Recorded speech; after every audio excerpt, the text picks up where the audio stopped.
February 2023 February 8, Wednesday. Abstract bills for Lee.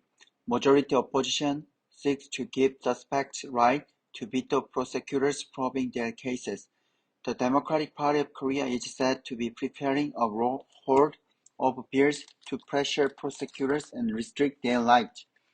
As the prosecution is on the brink of indicting its leader, Lee Jae-myung, in connection with an array of alleged irregularities that transpired when he was the mayor of Seongnam, Gyeonggi Province and the governor of Gyeonggi Province, lawmakers of the majority opposition party took to the streets last Saturday and condemned the prosecutor's tyranny, an ill-founded slogan aimed at denouncing investigations of its leader.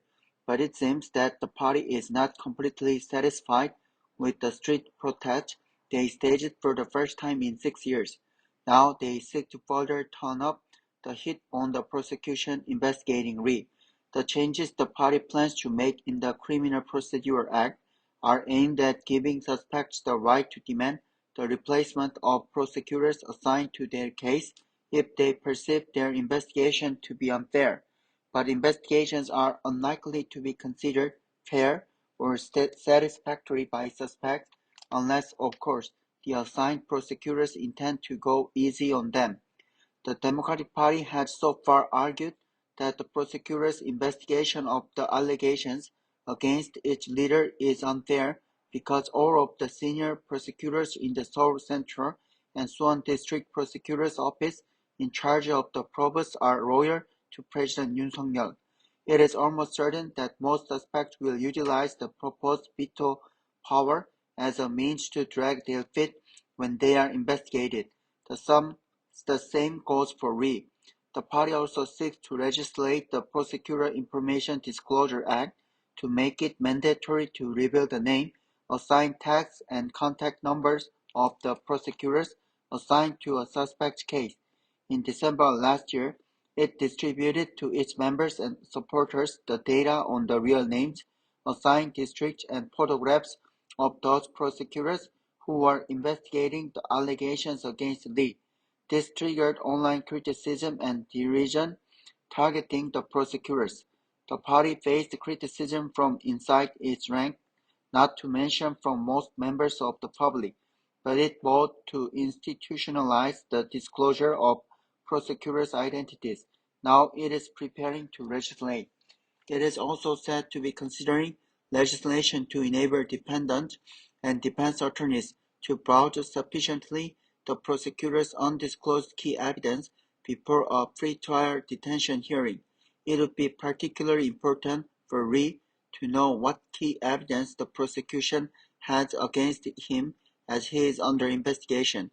The party has argued that the prosecution tries to intervene into politics by leaking information on suspected crimes involving politicians to the news media.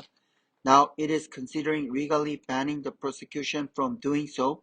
If the ban is enacted, criminal suspects or defendants will be able to request that the court prohibit the prosecution from publicizing their suspected crimes.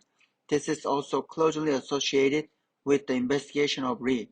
He was already questioned by the prosecution in connection with alleged illegal donations to the Seongnam Football Club, owned at the time by the city of Seongnam under Mayor Lee.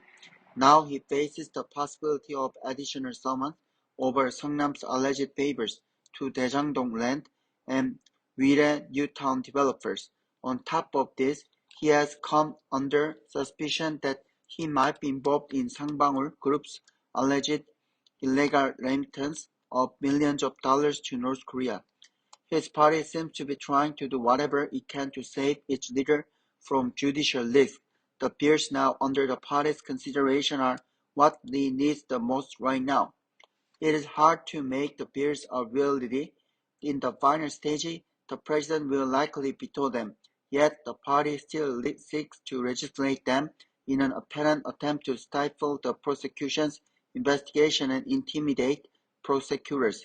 Its intent behind the bills are clear: to upset the criminal justice system once again in order to save Lee from judicial consequences.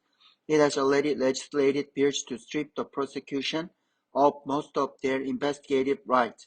The party cites a suspect's right to defense. One cannot help wondering why it did not legislate such good ideas when it was the ruling party.